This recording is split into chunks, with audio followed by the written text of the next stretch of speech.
Coabitou o homem com Eva, sua mulher, e esta concebeu e deu à luz a Caim. Então disse: adquiri um varão com o auxílio do Senhor. Depois deu à luz a Abel, seu irmão, e Abel foi pastor de ovelhas, e Caim lavrador. Aconteceu que no fim de os tempos trouxe Caim do fruto da terra uma oferta ao Senhor. Abel, por sua vez, trouxe das primícias do seu rebanho e da gordura deste. Agradou-se o Senhor de Abel e de sua oferta, ao passo que de Caim e de sua oferta não se agradou. Irou-se, pois, sobremaneira Caim, e descaiu-lhe o semblante. Então lhe disse o Senhor: por que andas irado?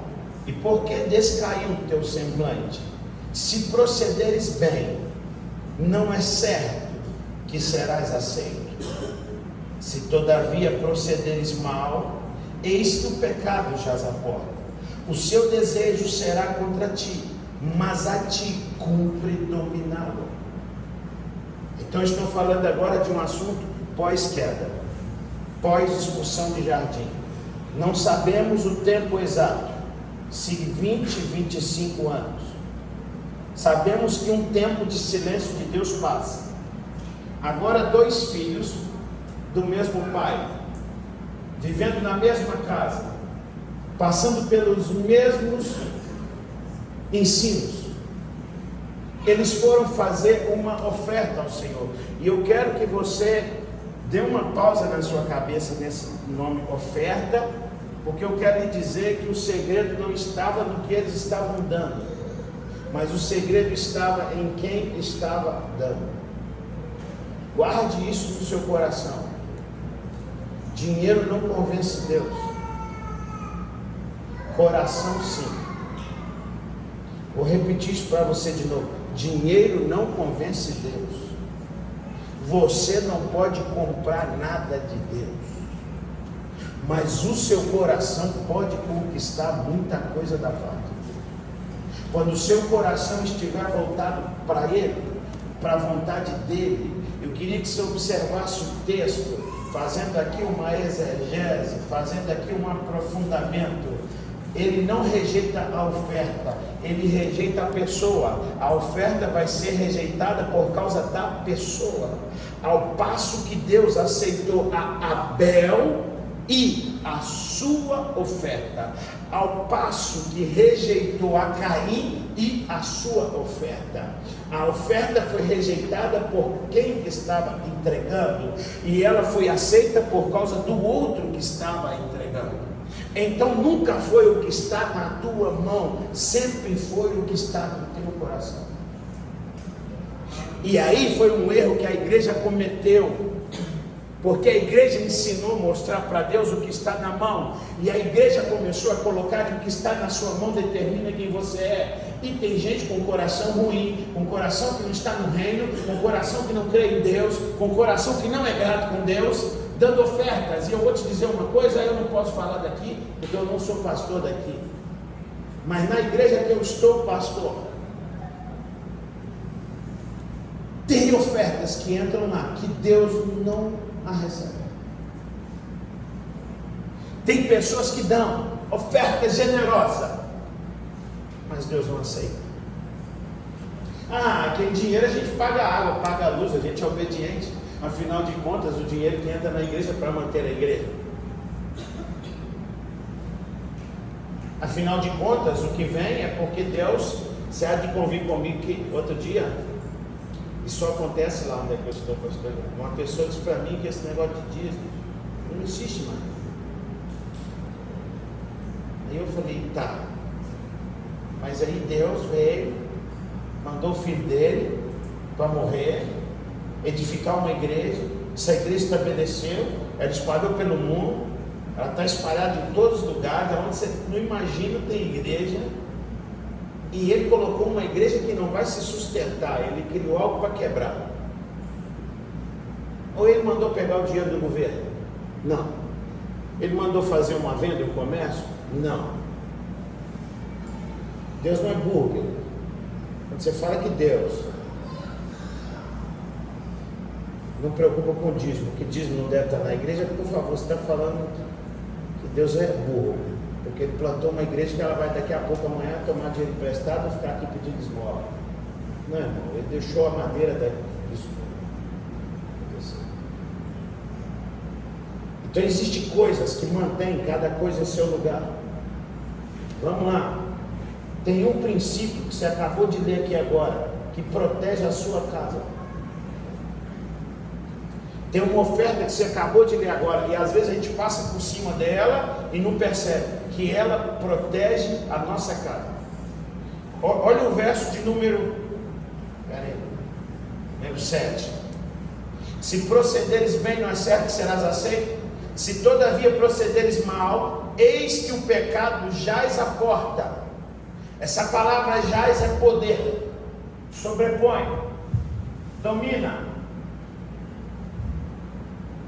Vou repetir para você, a palavra jaz é poder, sobrepor, dominar, entrar.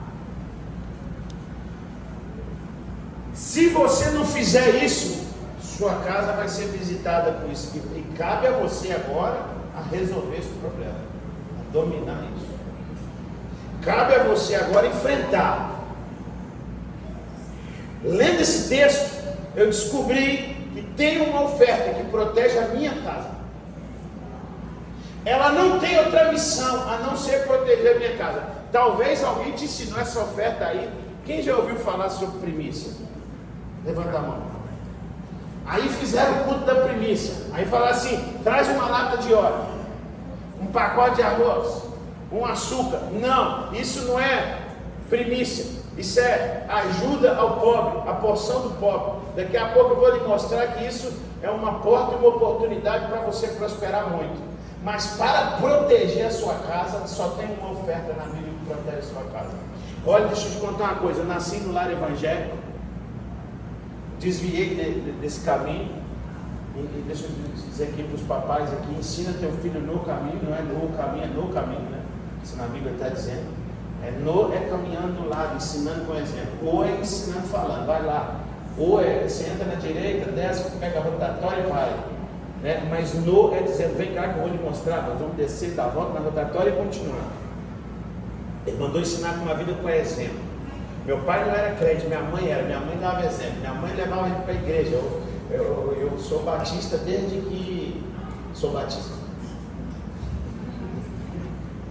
Meu avô fundava igrejas. E a minha mãe levava a gente para a igreja, irmão, num culto igual esse aqui. Dava cochilada, era um beliscão, ficava todo roxo. Mas ela levava.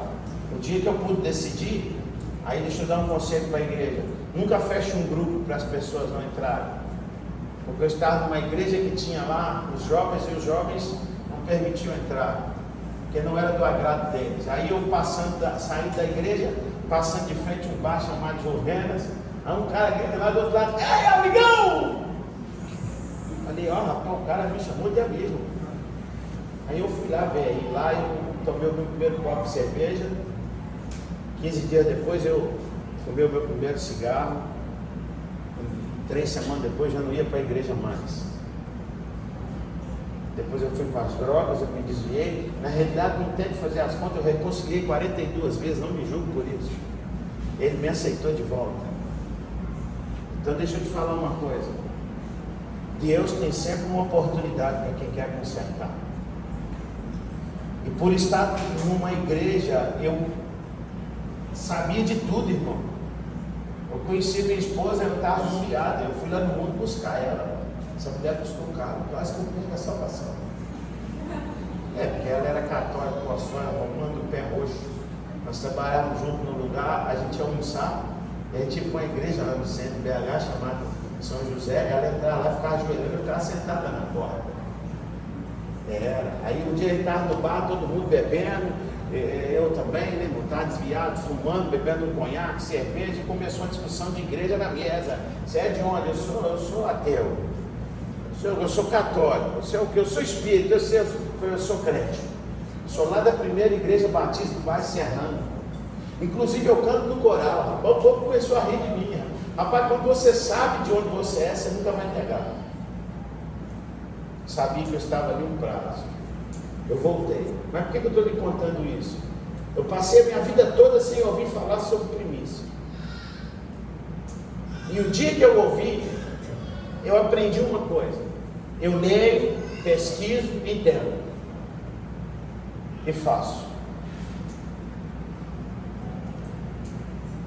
Existe uma coisa que é você primeiro aprende, depois você vive, depois você ensina. Tem gente querendo ensinar sem fazer, não vai funcionar.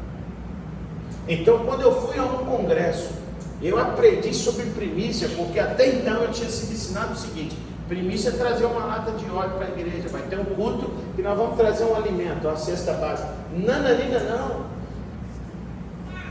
Primícia, se fala mais de primícia na Bíblia do que de dízimo. Mas faça essa pesquisa. Se não me engano, 31 vezes fala sobre dízimo e 37 sobre primícia. Mas só que isso foi tirado de nós. E não é, eu acho que alguém não tira porque quer. Aprove a Deus agora da gente ter esse entendimento. E eu quero que você entenda uma coisa. O próprio Deus está dizendo: se você fizer o que é certo, você não vai ser aceito. Ele é que está falando que é certo. E eu lendo esse texto, comecei a pensar. E queria que você pensasse comigo. Se eles não estavam mais no jardim, se Deus não estava mais falando, quem estava ensinando? Só tinha uma pessoa para ensinar aqueles jovens. Era o próprio homem que um dia se relacionava com Deus no jardim. Então, primícia não é um ensino pós-queda. Primícia era algo que acontecia antes da queda. Era um ensino do jardim. Porque só tem um jeito. Se você fizer o que é certo, você não vai ser aceito. Então havia uma maneira certa. Mas se você não fizer, você vai ser percebido. O teu pecado vai bater na sua porta. Ele já está batendo. Agora cumpre a você dominar. Mas para quem estava fazendo, ele ia ficar feliz. Então deixa eu lhe dizer uma coisa. Primícia não é uma invenção do homem. É uma ideia divina. Agora, a primícia não é o que eu quero dar, nenhum valor à primícia. Lá no livro de Levítico, eu queria que vocês fossem anotando, tá? Se o telão conseguir colocando, eu vou falando. No livro de Levítico, capítulo 23.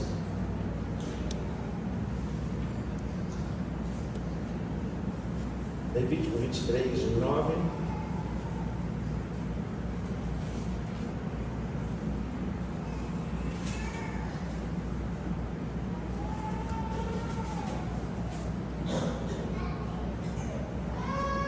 Disse mais o Senhor a Moisés: fala aos filhos de Israel.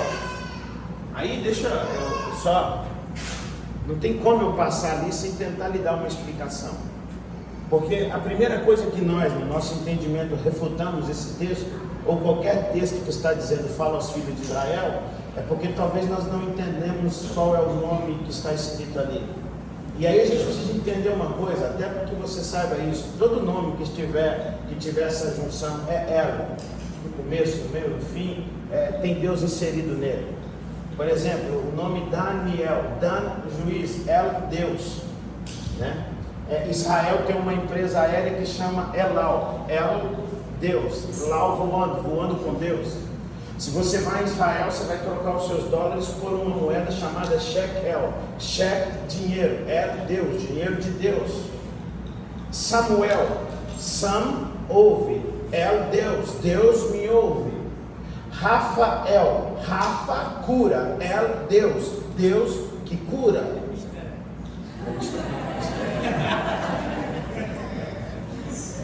Então eu já sei que ali tem Deus naquele nome. Agora, o que significa Ísera?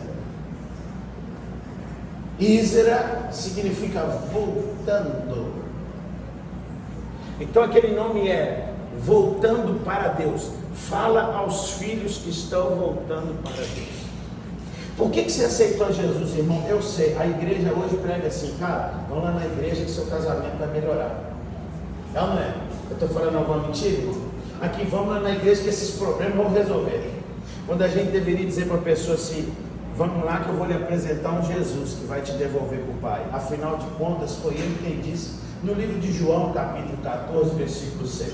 Eu sou o caminho, a verdade e a vida, e ninguém vai ao Pai se não for por mim. Quando você aceitou Jesus, segundo o apóstolo Paulo, o apóstolo dos gentios, ele diz que nós somos o novo Israel de Deus, que ele veio para o que eram os seus e os seus não o aceitaram, e nós então fomos enxertados nele. Nós agora estamos voltando para o Pai.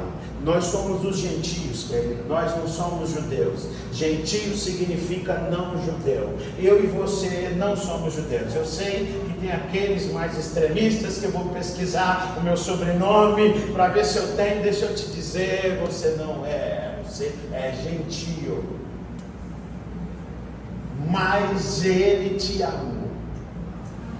E Ele te fez voltar para o Pai através do Filho. Você pode dar um aplauso ao Senhor? Então o assunto nunca foi religião, irmão. O assunto sempre foi Jesus. Mas ali então ele está falando: fala aos filhos que estão voltando para mim e diz-lhes: quando tiverem entrado na terra que eu vos dou e cegardes a sua cega, então trareis ao sacerdote um molho das primícias da vossa cega. Preste atenção uma coisa, que eu vou falar um negócio aqui que vai te complicar, vai dar um nó na tua cabeça agora. Você pode até não gostar, irmão, mas Deus escolheu alguém para ser sacerdote. Esse nome sacerdote, eu queria que você entendesse que é um nome de origem hebraica, que é o Kohen Gadol. Diga comigo: Kohen Gadol. Autorizado para abençoar ou amaldiçoar. Kohen Gadol é pastor, é padre, pai. Ele tem uma boca que quando fala, uma coisa acontece. Esse sacerdote, quem decidiu cuidar dele é Deus. Você pode não gostar de pastor, mas eu quero te dizer um negócio: se tem um homem que gosta de pastor, esse homem é Deus. Se tem um ser que gosta de pastor, é Deus. Ele vai comprar a Bíblia de um pastor que o irmão lavrador queria matar.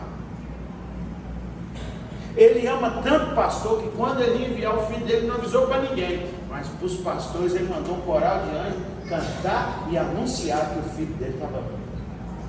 Você pode até não gostar, querido, mas eu vou te falar uma coisa hoje: se você não tiver um pastor para receber os seus dízimos, Deus não recebe. Misericórdia, eu lhe provo isso na Bíblia, não tem falar de dízimo. E é por isso que o diabo vai falar lá fora toda hora: para quê, rapaz? Tu vai dar dinheiro para o pastor? Porque se o pastor receber, Deus aprova. Eu tenho um pastor, irmão. Meu pastor, ele é uma bênção. Meu pastor, hoje eu estava conversando aqui com os pastores, eu falei com o pastor: eu nunca fiquei mais do que 1h30 com o meu pastor. O maior tempo que eu tive com ele até hoje, sozinho, foi 1h30, que foi um acaso que os pastores que caminham comigo, que são discípulos dele, nunca tiveram. Mas Deus me deu uma estratégia e eu fiz do jeitinho que Deus falou e deu certo. Consegui ficar com ele 1h30. Primeira coisa que eu peguei dele, ele me tinha como filho. Eu entrei no quarto do hotel dele e ele estava as cadeiras ocupadas numa mesa e eu tinha que levar uma coisa para ele comer. E ele disse: sente aí na minha cama. Eu disse: não, meu pastor, eu vou sentar na sua cama. Ele disse: que filho é esse que não pode sentar na cama do pai? Se você não é filho, é melhor não sentar. Aí eu entendi que eu não tinha como filho. Aquele dia nós ficamos ali 1h30. Eu conheci muito o coração do meu pastor. Mas desde que eu aprendi os princípios, eu sou primiciante. E eu não primicio na igreja, eu primicio no sacerdote. Porque a Bíblia não manda entregar a primícia para a igreja, a Bíblia manda entregar a primícia para o sacerdote. Faço isso. A minha primícia, irmão, ela deve ser para ele uma gota no oceano. Eu vou falar e você pode ficar escandalizado, mas não tem problema, não é verdade. Ele já tem umas 14 mil páginas que falam mal dele aí, não vai ser mais minha. Meu pastor já teve avião. Era o sonho dele. Ele vendeu porque ele viu que esse sonho custava caro. Era 5 mil por dia para ficar guardado no hangar. Se ele quisesse sair de Manaus para ir para São Paulo, era 25 mil de combustível para ir, 25 mil para voltar. Ele falou, não, ficou com ele um ano e vendeu. Meu pastor, pastoreia 7 mil pastores. Meu pastor é um homem que financeiramente, o que eu faço por ele não muda nada na vida dele. Mas aí eu aprendi, querido, que eu não posso fazer nada para mudar a vida do meu pastor, porque quem cuida do meu pastor é o Senhor. Mas eu dependo do meu pastor para que a palavra dele, a bênção dele mude a minha casa. Coloca para mim Ezequiel 44:30. Coloca aqui na tela, quem todo mundo lê. E quem está anotando, anota, por favor. Anota, marca, pelo amor de Deus, grava. Depois você vai pesquisar, viu? Para aprofundar. Se tiver certo, cumpre só isso. Deus vai te honrar. E as primícias de todos os primeiros frutos de tudo e de toda oblação é oferta, toda oferta de tudo e de todas as vossas ofertas, oblações, serão dos sacerdotes. Também as primeiras das vossas massas darei ao sacerdote. Preste atenção numa coisa, para que faça repousar a bênção sobre a tua casa. O dia que eu descobri isso, que essa é a única oferta que dá direito do sacerdote abençoar a minha casa, e aí eu quero que você faça uma conexão. Lá atrás, o Caim não fez. Aonde o pecado estava batendo? Aonde o pecado estava oprimindo? Era no trabalho? Era nos negócios? Não. Era na plantação? Não. O pecado agora está batendo na porta da tua casa. E agora cumpre a você enfrentá-lo. O dia que eu entendi isso, irmão, e o que eu faço, para mim, assim, não muda a vida do meu pastor, mas muda a minha. Eu vou lhe mostrar, estende um texto que você já leu, mas você não tinha entendido. Coloque para mim aí, filho, por favor, 1 Reis, capítulo 18, ou melhor, 17.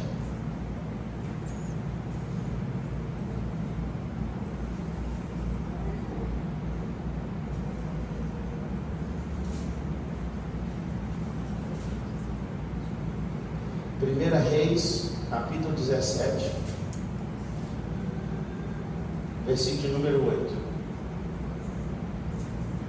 Ó, queria que você acompanhasse o texto comigo. Provavelmente você já ouviu essa mensagem, você já leu esse texto, mas com essa explicação, eu queria depois que você falasse para mim, você vai ter um entendimento melhor. Vamos lá. Então veio a ele a palavra do Senhor dizendo, pode ir passando, nós vamos ler alguns versículos, tá?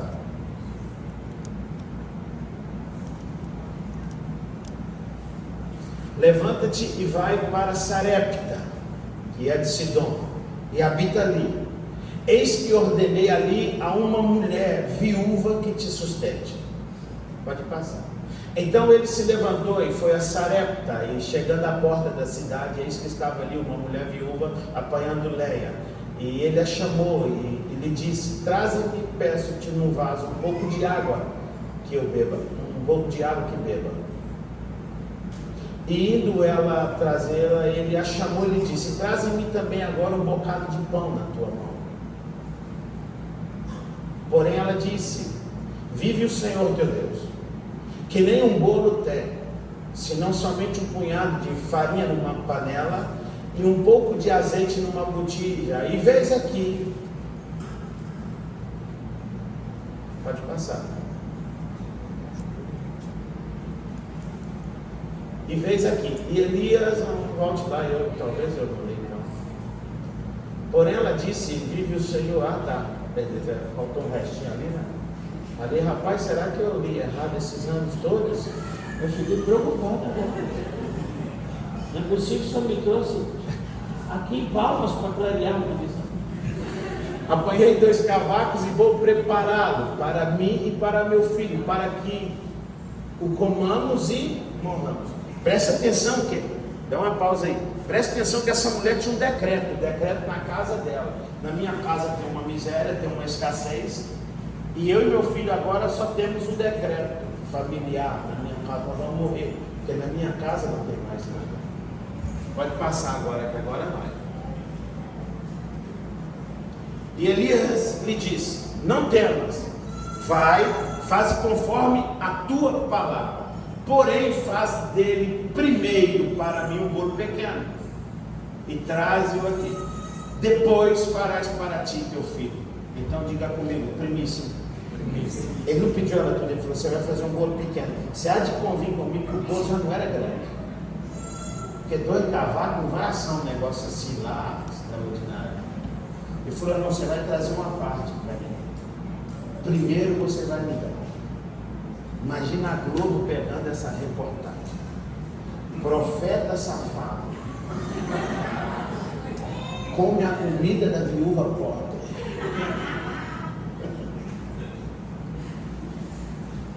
Pode passar. Não, volte. Tem um ponto final ali, tá vendo? Finalzinho ali. Isso dá a me entender uma coisa. Ela foi lá e fez. Quando ela trouxe, passa o verso seguinte: porque assim diz o Senhor, Ele vai dar uma palavra. Porque assim diz o Senhor, Deus de Israel: a farinha da panela não se acabará, e o azeite da botija não faltará, até o dia em que o Senhor der chuva sobre a terra. Na hora que ela trouxe a primícia, Ele deu uma palavra. Olha o que acontece depois da palavra. Pode passar. E ela foi e fez conforme a palavra de Elias, e assim comeu ela e ele e sua casa muitos dias. Pode passar o verso seguinte: da panela a farinha não se acabou, e da botija o azeite não faltou, conforme a palavra do Senhor que ele falara pelo ministério de Elias. Deus se move e transforma por boca de homens, mulheres que eles provam. Eu sei, querido, que há muita coisa por aí que você viu que não está certo. Tem pastores que brincam, tem profetas que brincam, tem pessoas que mentem. Tem. Mas eu comecei a falar uma coisa: a minha escritura. Eu preciso fazer essa pergunta: quem aqui algum dia ouviu falar assim, você tem, nós vamos fazer o culto de primícia, aí você traz uma lata de óleo, um pacote de arroz, uma cesta básica? Quem ensinou isso aqui? Quem ouviu isso aqui? Alguém te deu um texto bíblico falando desse culto? O que você fez? O que você fez? Esse negócio aqui, irmão, ó, vou te contar o testemunho de mim, tá? Quando eu aprendi, fui fazer. Já era dizimista. Nunca tive problema de ser dizimista, não. Vou te explicar por quê. Nunca foi dizimista. Eu não sou dizimista por lei, eu não sou dizimista por mandamento, eu não sou dizimista por obrigação. Eu imito Abraão, o pai da fé, que foi o primeiro dizimista, e não foi porque alguém mandou, foi porque ele estava grato a Deus por uma vitória que tinha recebido. Na igreja que eu sou pastor, olha, tudo que ensina aqui esse homem, o certo é o que ele fala. Mas na igreja que eu sou pastor, o dízimo não é entregue por lei. Só os gratos conseguem voltar para dizer: obrigado, Senhor, me abençoou mais uma vez. Os ingratos eu digo que não precisa levar. Porque tem gente fazendo por mandamento, por obrigação, mas o coração é ingrato. E Deus não quer o que está na tua mão, Deus quer o que está no teu coração. Quem é grato sempre vai ter uma porta aberta. Fala para mim, teve alguém que você ajudou muito, e essa pessoa foi ingrata com você? Já aconteceu isso aqui com alguém? A gente usa até aquelas frases: rapaz, ele cuspiu no prato e comeu. A gente se faz até de prato quando está com raiva, né? A gente vira até prato. Eu quero te perguntar: essa pessoa que você fez tudo por ela, ela tem o mesmo acesso com você que ela tinha antes? Talvez você que é ingrato com Deus não tenha mais o mesmo acesso também. Talvez você que não consegue voltar para dizer, Senhor, meu dízimo aqui não é porque tem uma lei mandando, não, mas é porque eu sei quem me abençoou, eu sei quem me levantou todos os dias, eu sei quem me livrou do acidente, eu sei quem me deu talento, eu sei quem me deu, está aqui meu dízimo. Vai diferente agora, talvez fazer diferente, o resultado seja bom. Essa mulher não resolveu o problema do Elias, irmão. Se o Elias ali comer igual o pastor Luciano, aquele bolo não resolveu nem 40 minutos. Depois de hoje, eu vi isso mesmo, Deus dá graça para ele. A primícia não resolveu o problema do sacerdote, não. Resolveu o problema da mulher. Primícia não é para ajudar pastor, primícia é para cumprir um princípio e dizer, libera uma palavra. Eu não vejo meu pastor sempre. Eu vejo ele 3 vezes. Quando eu vejo muito, 4 vezes no ano. Aí quando é aquele dia eu entrego na mão dele a primícia, o dízimo também, eu entrego na mão dele. Aí teve um dia que eu deposito, rapaz. E eu faço o negócio certinho. A Bíblia manda a gente fazer com alegria. Irmão, eu faço a transferência, eu mando o comprovante da transferência e mando uma foto minha sorrindo, para ver que eu estou fazendo com alegria. É daquele jeitinho ali, assim. Diga que escancar a boca mais ainda. Está feliz demais para ele? Aí teve um dia que ele mandou uma bênção para mim, irmão, 17 segundos. Eu falei, não, rapaz, eu trabalhei o mês todo, eu juntei o mês todo, para agora receber uma bênção. O cara mandou uma bênção de 17 segundos. Aí eu mandei para ele, falei, deixa eu te falar, meu pastor, sei que a sua vida é corrida, eu sei, mas deixa eu te falar uma coisa, não economiza na minha bênção, não. Abre a boca, abençoa a minha casa. Eu te mandei minha primícia. Aí ele mandou uma bênção. 45 segundos. Pensa não. Mas eu lembro que naquele mês ele mandou uma palavra sobre a minha casa, os meus filhos.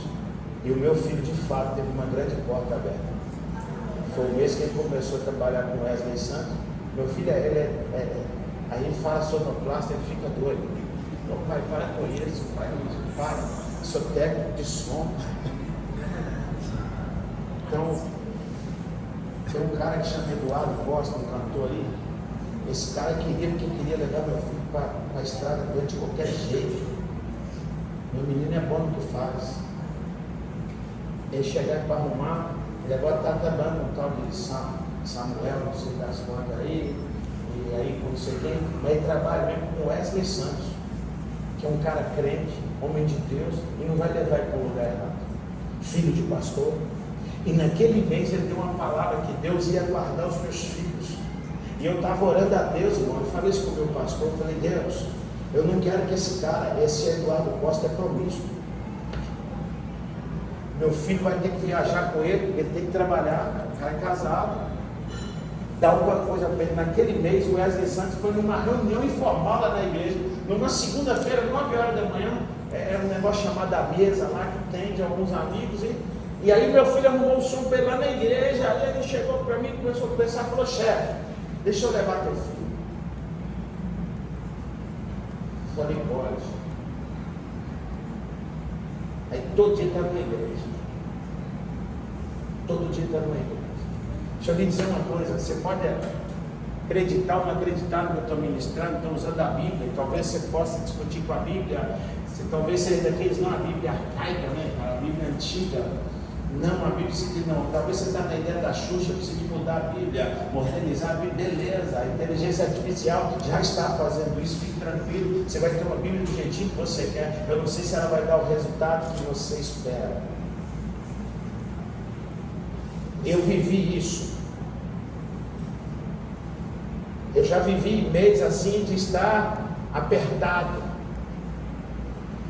Eu entregava minha primícia, meu pastor dá uma palavra, e naquela semana o céu abriu, sabe por quê? Eu só preciso de uma palavra do sacerdote sobre mim.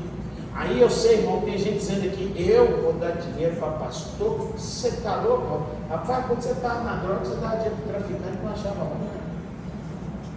Não sei se você passou por lá. E o que bebe dava o dinheiro lá no botiquinho do Zé da esquina. Se o seu pastor é pior do que o traficante do botiquinho, por que você está aqui ainda, cara? Volta para lá. Aliás, o apóstolo Paulo vai ensinar. Se alguém está te instruindo na palavra, coloque ele para participar dos seus bens. Coloca para mim aí, por favor, Gálatas 6,6. Gálatas 6,6. O apóstolo Paulo vai ensinar isso aqui. E o que é instruído na palavra, reparta de todos os seus bens com aquele que o instrui. O seu pastor está te ensinando na Bíblia? O seu pastor está te instruindo na Bíblia? O seu pastor está trazendo a Bíblia à luz? Ou ele está aquele, né? Que não é a índole dele, eu sei disso, não é aquele que está, ei, eu estou vendo aqui uma porta. Um dia eu fui na igreja, irmão, não é desfazendo não. Eu estava lá esperando umas 50 portas abrir. A irmã falou assim, ó, o senhor está mostrando que está abrindo uma porta. Eu só perguntei ela assim, seja mais claro, qual delas? Eu estou esperando muitas. Ah, não soube falar, eu falei, não é de Deus não. Porque Deus não dá tiro do escuro. Deus sabe o que está falando. Eu já vivi isso.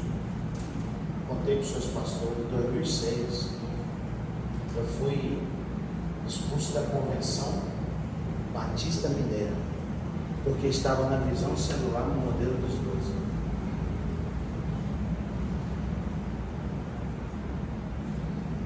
O pastor que era da nossa igreja mãe entrou numa reunião e disse essas palavras: a partir de hoje vocês são filhos de aborto para mim. E eu fiquei muito triste, mas o mais triste foi assim, eu pastoreando aquela igreja, a minha família, meus tios, minha avó, fazer um baixo-assinado, repudiando a minha pessoa como pastor diante de uma igreja, reconhecer firme e mandar para a Convenção Batista.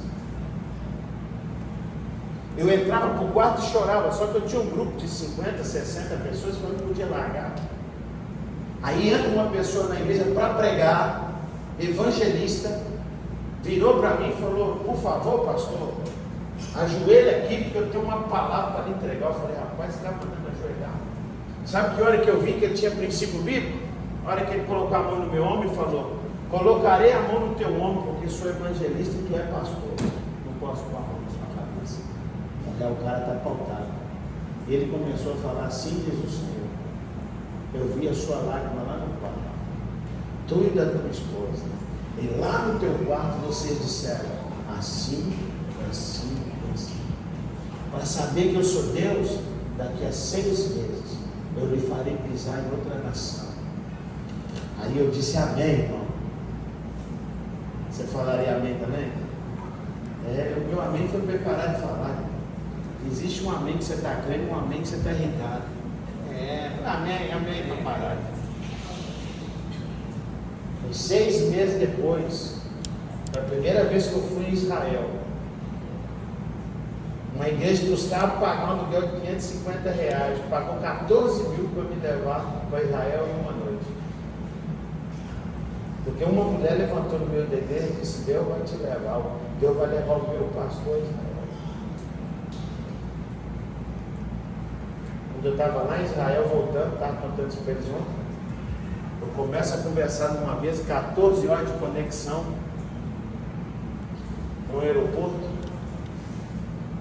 e ali a gente começa a conversar, bastante se conhecendo, e um senhorzinho do meu lado, um pastor, conversando, de repente, de onde é, falei de onde eu era, o que eu estava fazendo. Aí quando eu conto para ele, eu falo assim: não, eu era da igreja batista, primeira igreja batista do Serrano. Ele falou: sério? Eu conheci essa igreja. Eu falei: pois é, mas eles nos fizeram filho de aborto. Uma lágrima desceu e disse: Deus me trouxe a Israel sem saber porquê. Até agora eu estava perguntando por que eu vim aqui. Aí ele disse: olhe na ata de fundação daquela igreja. Eu fundei aquela igreja com o senhor Martins Gonçalves Malaquias. Eu disse: meu avô. Aí ele chorava mais: seu avô, eu fundei aquela igreja com teu avô. E agora eu sei o que eu vim fazer aqui. Ajoelha aqui que eu vou quebrar a maldição.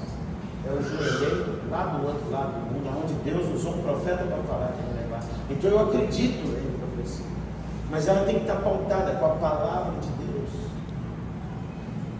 Não acredito em qualquer coisa que os outros estão aí, ó, eu estou vendo o quê?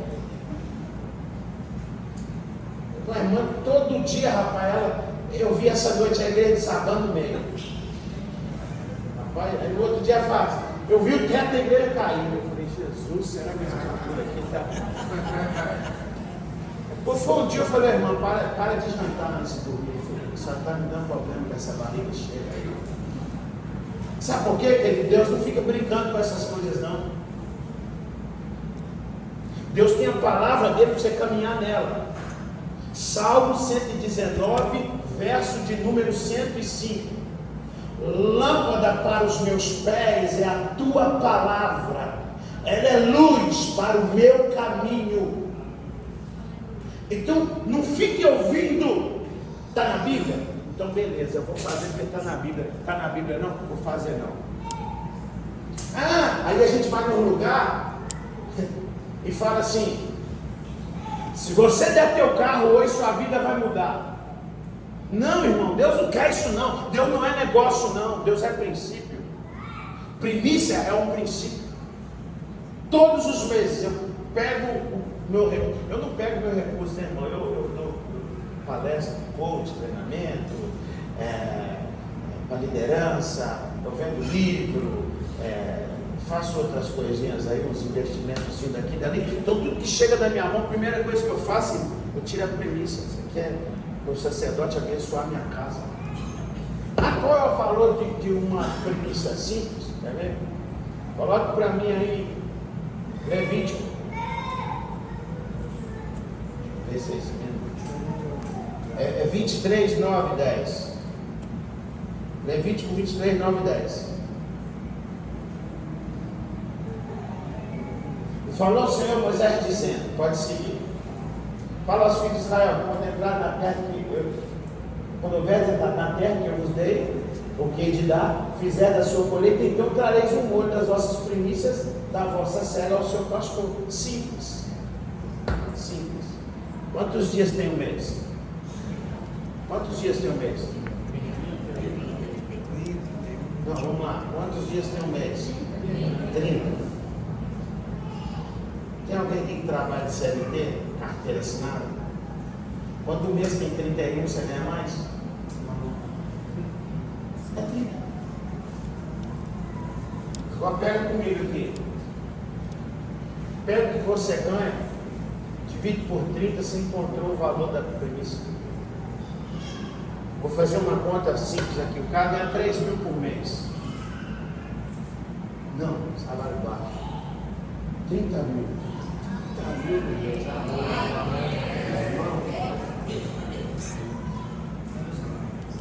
Aí você divide por 30, 1000 é a sua premissa. Mas para você que acha muito, aí você vai ficar ganhando 3 mil para você fazer a premissa de 100.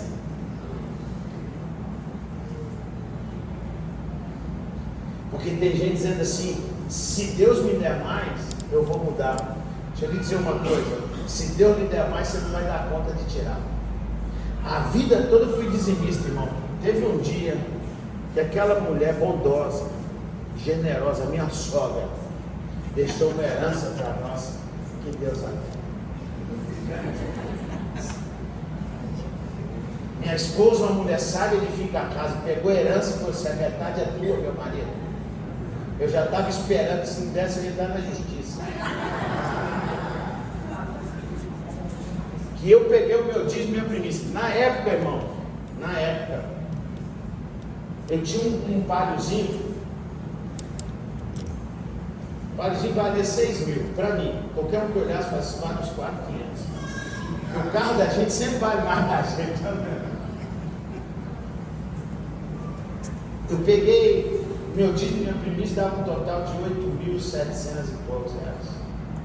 Eu vou falar para a senhora, pastora, que guerra para cumprir.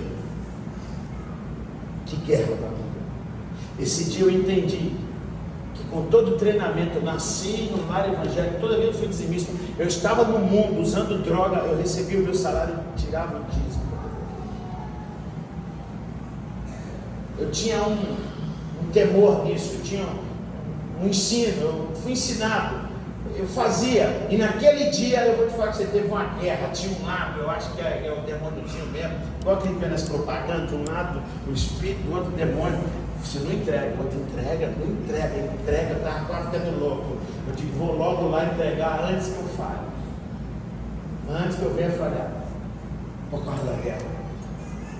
Porque tem uma coisa dentro de nós, filho, que é falar o seguinte: você vai ganhar 50 mil, mas na hora de você falar, não, meu dízimo vai ser 5 mil, minha premissa 1.000 e tanto, quase 7 mil reais. Ah, não, isso daí eu sei não, viu? Então vai ter que ficar ganhando 3 mil, 1.500 também. Até treinar, até chegar lá. No começo eu estava fazendo errado, eu dava achando que estava ajudando o meu pastor com a primícia, aí nada acontecia, até o dia que uma pessoa falou para mim, um homem chamado Filomeno Romero, pastor de Brasília, um homem tremendo, que Deus usou muito. Eu vi Deus usar esse homem de uma maneira, ele via o mundo espiritual, ele chegava nos lugares e falava assim: você aí tem um demônio assim, assim, ele apontava, a pessoa caía.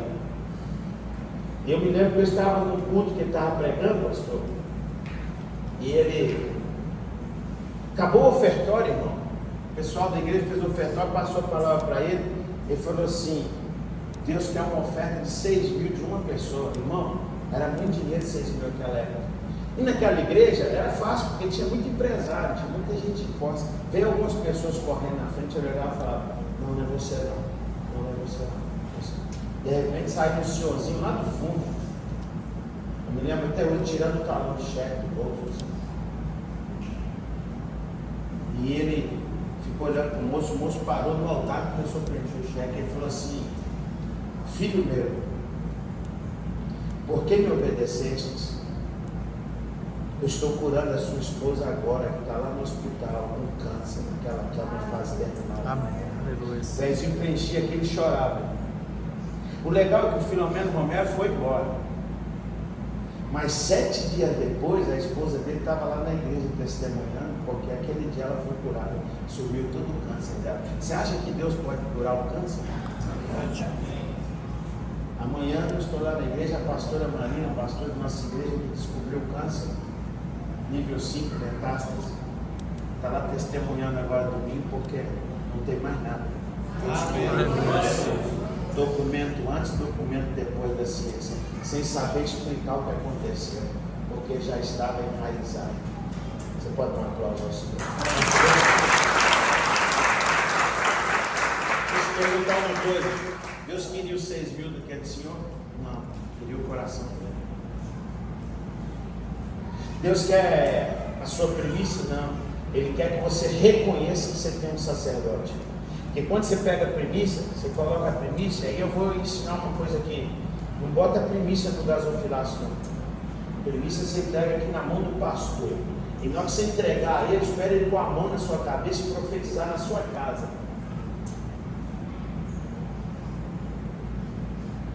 Se ele não fizer isso, você fica parado na frente dele, porque a primícia você não está pagando ele nada, você está entregando para que ele avalie a sua casa. Levítico 27:14: quem apresentar a sua casa para ser santa ao Senhor, assim como o sacerdote avaliar, assim será, seja bom ou seja mal, como ele avaliar, assim será. Eu tenho medo. Ah lá, rapaz, você está, vou levar você embora. Quem está no telão? Lá na igreja eu falo que assim, eles não estão encerrando o culto, eles colocam lá no telão. Não estou encerrando, um pouquinho antes de encerrar, desculpa. E quando alguém santificar a sua casa para ser santa ao Senhor, o sacerdote avaliará, seja boa ou seja má, como o sacerdote avaliar, assim será. Quer uma avaliação na sua casa? Quer um aumento na sua casa? Faça ser primiciante. Ah, mas eu vou dar um dia do meu trabalho. Quem trabalha CLT, quem levantou a mão, dá um no patrão e nem reclama. Quem trabalha nesse 31 está tudo de boa. A graça dele é dizer: não, mas também, né, fevereiro tem 28, né? Para amenizar aquela dor que ele não recebe aquele dia, aí ele dá uma amenizada no negócio, uma conversa. Então guarde essa senha, porque ela pode ser poderosa para a tua vida. Ela pode ser. Agora deixa eu lhe dizer uma coisa.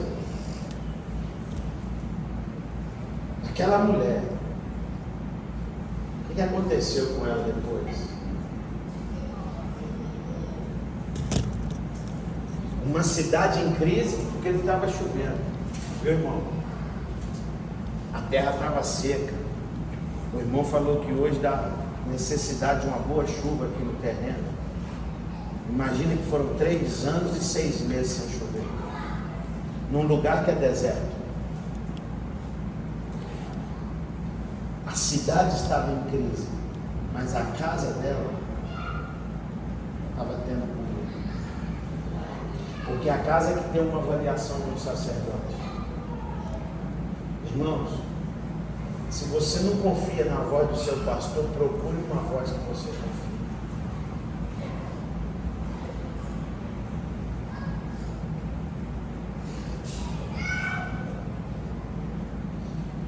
Eu tenho temor da boca de um pastor,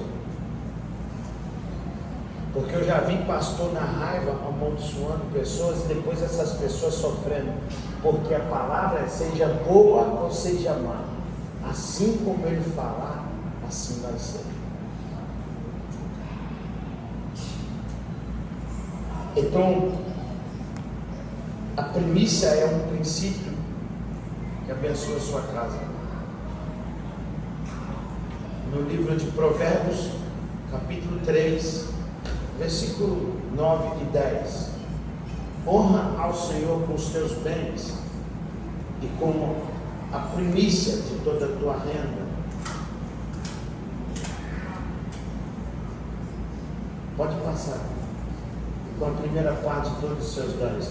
E se encherão os teus celeiros e transbordarão de vinho dos teus lagares. Primícia santifica tudo. E aí o que é santo o diabo não toca. Coloca para mim Romanos, capítulo 11, versículo 16.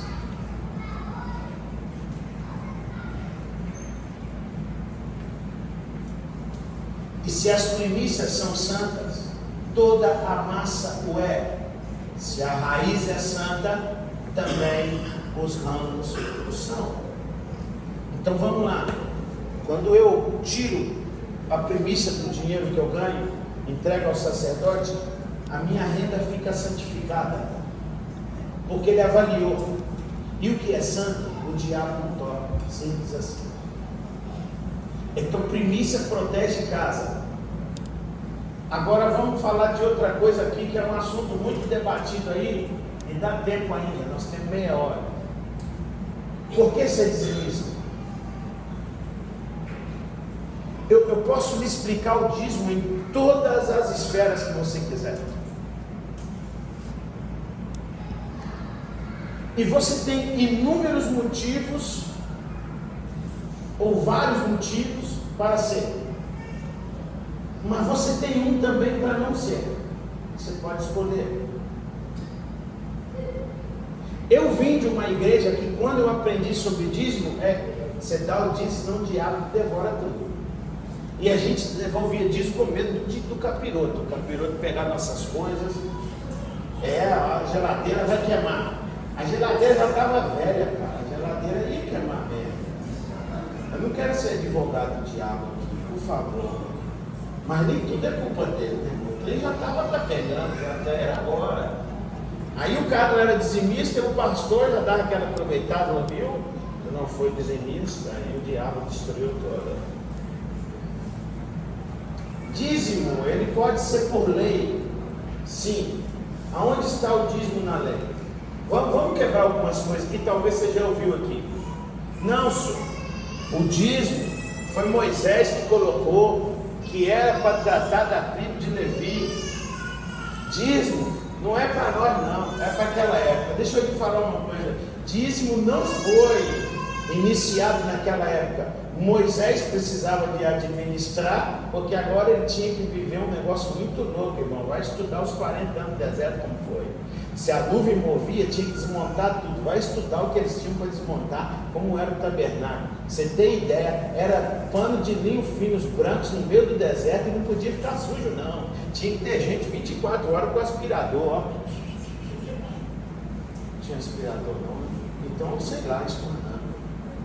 Alguma coisa tinha que fazer, mas não podia ficar sujo. Só eles podiam tocar naqueles utensílios. E se a nuvem se movesse, tocava-se o chofar, desmontava tudo e montava onde a nuvem parasse. Se a nuvem ficasse um ano, ficava um ano. Se ficasse um mês. Um mês era quase o tempo para se desmontar e montar tudo.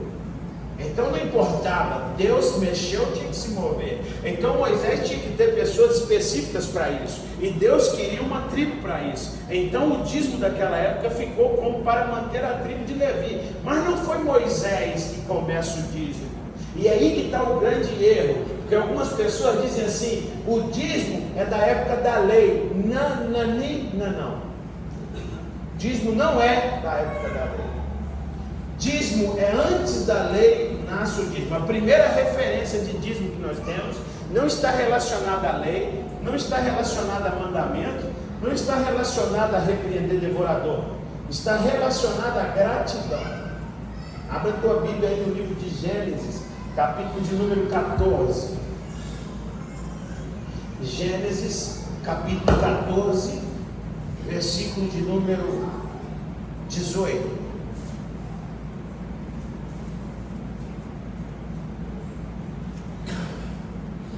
Gênesis 14, 18. E Melquisedeque, rei de Salém, trouxe pão e vinho, e ele era este sacerdote de Deus Altíssimo. E abençoou, e disse: bendito seja Abrão pelo Deus Altíssimo, o possuidor dos céus e da terra. E bendito seja o Deus Altíssimo, que entregou os teus inimigos nas tuas mãos. E Abraão lhe deu o dízimo de tudo. De tudo o que Abraão deu? De tudo que ele havia recolhido daquela guerra. Ele havia tido uma guerra, uma grande batalha, e ele venceu essa batalha. E quem ganhava a guerra tinha os despojos da guerra. Ele vai pegar os despojos da guerra e vai devolver ou entregar o dízimo da vitória que Deus dera para ele.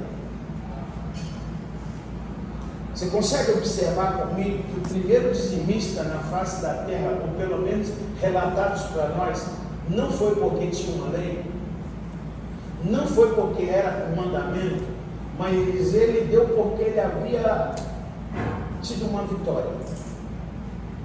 Ele se sentia abençoado, ele era grato.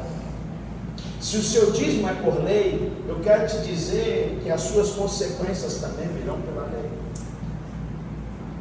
Porque tem gente que faz isso por lei. Não, eu vou fazer porque é obrigado. Legal, irmão.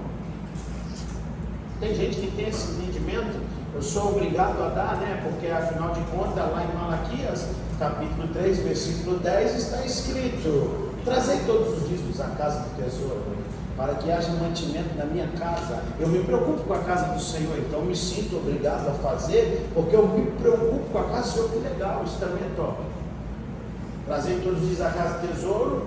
Pode colocar para eles aí, Malaquias 3, versículo 10 adiante. Trazei todos os dias da casa do tesouro, para que haja mantimento na minha casa, e depois fazei prova de mim nisto. Preste atenção numa coisa: o único lugar que Deus deixou ser provado foi nos dízimos.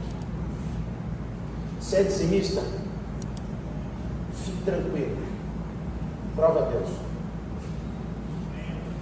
Tem gente querendo provar Deus em outras coisas que não é isso. Não prova Deus em outras coisas. Não queira provar Deus em outra coisa que não seja nisto. Nisto você pode me provar. Provar-me nisto. Trazer todos os dias a casa do tesouro, para que haja mantimento na minha casa, e depois fazer prova de mim nisto. Diz o Senhor dos Exércitos: se eu não vos abrir, pode passar aí. Se eu não vos abrir as janelas do céu, por que a janela? Não importa. Já parou para pensar nisso? Você passa desse texto assim despercebido. É porque quando eu leio isso, eu fico, poxa, porque se o negócio é bom, não é um portão logo, não é um escancarado. É porque janela só pode abrir quem está do lado de dentro. Porta, qualquer um abre, por dentro e por fora. Ele está dizendo, eu vou dar acesso a coisas que só eu tenho. Eu vou lhe dar coisas que só eu posso dar, só eu posso acessar. Por isso que é janela, não é qualquer um que pode abrir. Tem gente querendo arrombar, é ladrão. Eu quero a minha bênção. Não pode.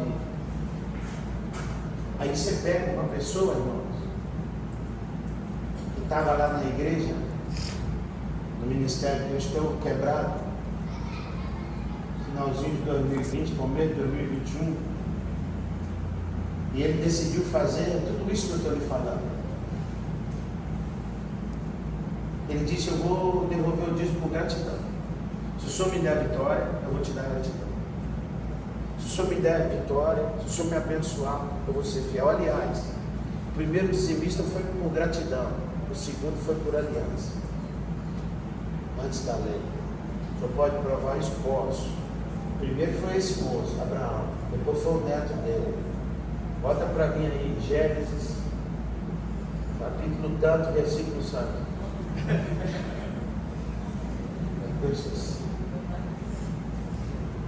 Gênesis 28.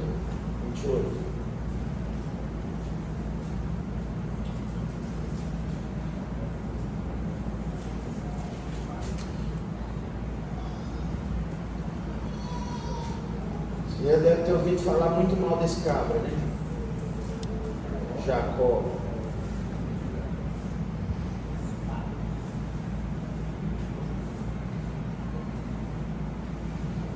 Gênesis 28, 10. Esse foi o segundo dizimista que nós temos registrado na Bíblia. O primeiro foi por gratidão. Olha o segundo, neto dele. Versículo de número 10. Eu vou ler tudo aqui para que você acompanhe, mas nós só queremos lá do 18 para frente. Mas vamos aqui. Partiu Jacó de Berseba e seguiu para Arã. Tendo chegado a certo lugar, ali passou a noite, pois já era só posto. Tomou uma das pedras do lugar e fez-la de travesseiro, e deitou ali mesmo para dormir. E sonhou: eis posta na terra uma escada cujo topo atingiu o céu, e os anjos de Deus subiu e desceu por ela. Perto dela estava o Senhor, e lhe disse: eu sou o Senhor Deus, eu sou o Senhor, Deus de Abraão teu pai, e Deus de Isaque. A terra em que agora estás deitado, eu te darei, a ti e a tua descendência. A tua descendência será como o pó da terra. Estender-te-ás para o ocidente, para o oriente, para o norte e para o sul. E em ti e na tua descendência serão abençoadas todas as famílias da terra. Eis que eu estou contigo e te guardarei por onde quer que fores, e te farei voltar a esta terra, porque te não desampararei até cumprir eu aquilo que te hei referido. Despertado Jacó do sono, disse: na verdade o Senhor está neste lugar, e eu não sabia. E temendo disse: quão temível é este lugar! É a casa de Deus, a porta dos céus. Tendo se levantado Jacó cedo de madrugada, tomou a pedra que havia posto de travesseiro, ou por travesseiro, e erigiu em uma coluna, cujo topo entornou azeite. E ao lugar, cidade que outrora chamava-se Luz, deu o nome de Betel. Fez também Jacó um voto dizendo: se Deus for comigo e me guardar nessa jornada que me empreendo, e me der pão para comer e roupa para que me vista, de maneira que eu volte em paz para a casa de meu pai, então o Senhor será o meu Deus, e a pedra que erigi por coluna será a casa de Deus, e de tudo quanto me concederes, certamente eu te darei o dízimo. Você vai ver um capítulo depois que está assim: Jacó ficou riquíssimo. Você vai ler o capítulo 29 e 30, Jacó ficou riquíssimo. O cara prosperou, sabe por quê? Ele fez uma aliança com Deus. Então, peraí, antes de você ter medo do diabo, tenha gratidão a Deus. Antes de você ter medo do diabo, ou porque o homem falou que você tem que fazer, tenha aliança com Deus. Deixa eu te dizer uma coisa, meu irmão: quando você vem com o teu dízimo, devolve nesse altar, você está dizendo: Senhor, eu sei quem cuida de mim. Deixa eu te dizer uma coisa, você não está espantando demônio, não. Você está mostrando para Deus que você reconhece que Ele é que te sustenta, é Ele que te dá a roupa que você veste, a água que você bebe, a comida que você come. Não, apóstolo, é porque eu trabalho, mas é Ele que te sustenta todos os dias. Ou você entende que Ele é o dono da vida ou não.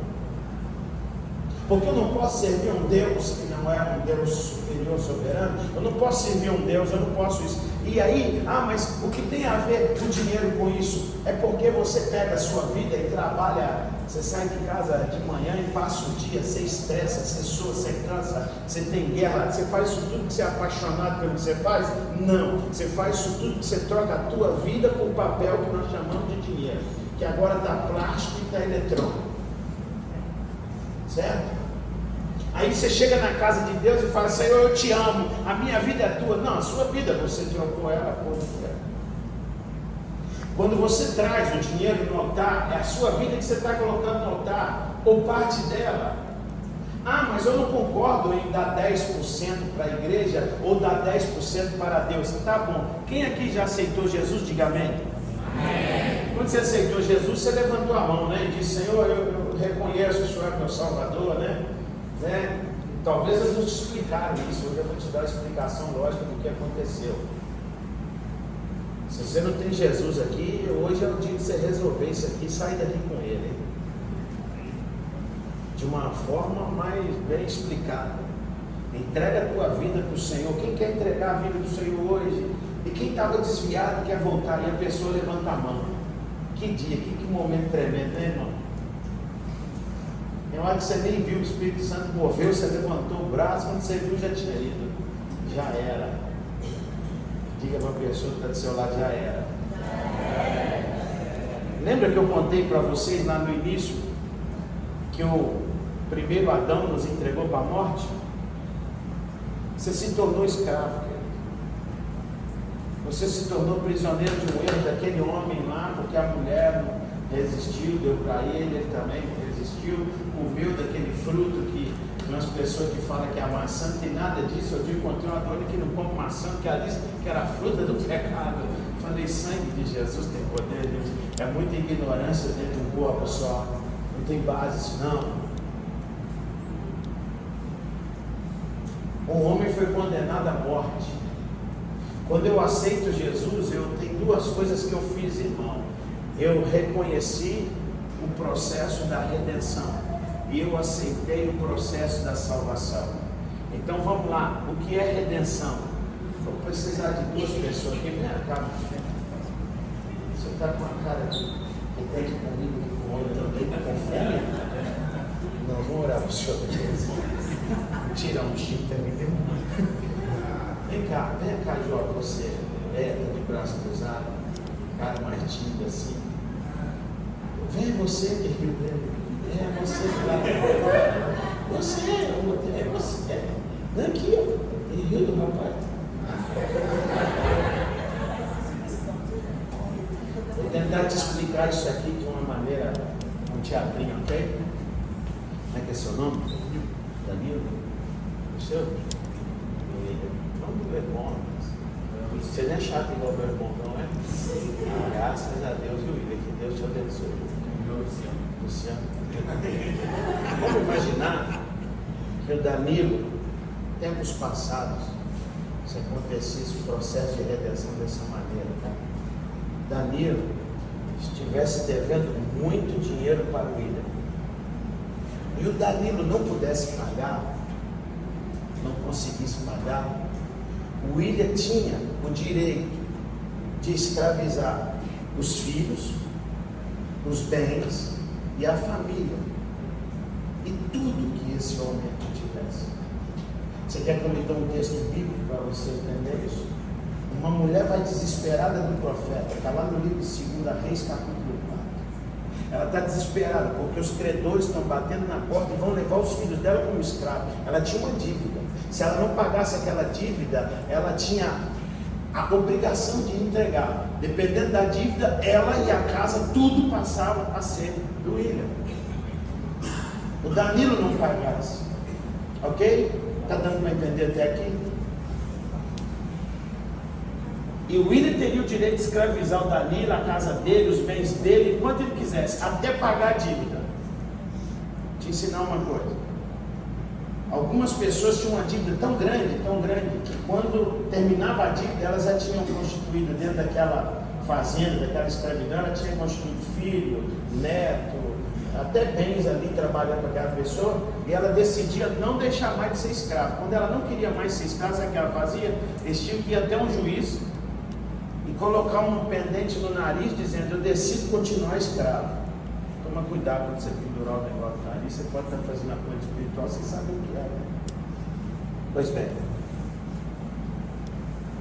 alguém podia comprar a dívida dele para aliviar ele, mas não podia ser um estranho, porque um estranho maldoso podia comprar a dívida do Danilo na mão do William e maltratar ele. Isso não podia acontecer. Tinha um código, mas nós temos um código civil brasileiro.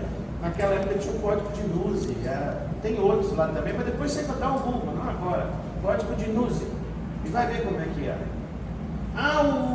O Jacó, o Saul vendeu a primogenitura do seu irmão e fez errado. Não, no código de Nuse diz que ele podia fazer aquilo. Era legal, embora nós entendemos como imoral, mas era legal. Então tá bom. Aí o Luciano queria comprar essa dívida, mas o Luciano tinha que ser, preste atenção nisso aqui que você vai entender porque que Jesus é nosso irmão mais velho. O Luciano queria comprar a dívida, mas ele não podia ser estranho. Ele tinha que ser um parente próximo para poder comprar a dívida do Danilo na mão do Danilo. Aí vão imaginar que ele é o irmão mais velho do Danilo. Aí ele vem pagar a dívida para ele. Comprando todas as dívidas que o Danilo tem com você. Aceita quanto? É tchau no bolso, tá? Aqui, ó. Bota a mão. Aí, tu vai embora. Tu vai embora pro seu papel, não era pra mim aqui não. Era pra piloto. Porque ele era irmão mais velho. Isso que eu ia te perguntar. O Danilo ficou livre? Não. Quem te disse que você é livre? Ele te comprou. Olha o que o apóstolo Paulo vai falar. Agora não vivo mais eu, mas Cristo vive em mim. A vida que vivo agora na carne não a vivo para mim, eu a vivo para o Filho do homem. Com Ele eu estou crucificado. Agora vivo não mais eu.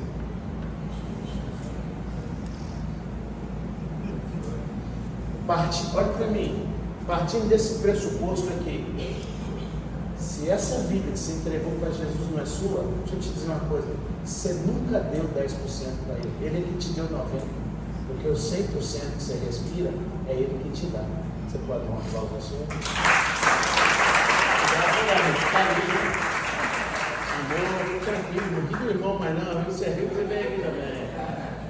Brincadeira, viu, Davi? Então eu queria que você entendesse isso, porque muitas coisas não foram explicadas para nós. Não, vou dar uma, aceita Jesus, e agora vai ficar livre. Te enganaram.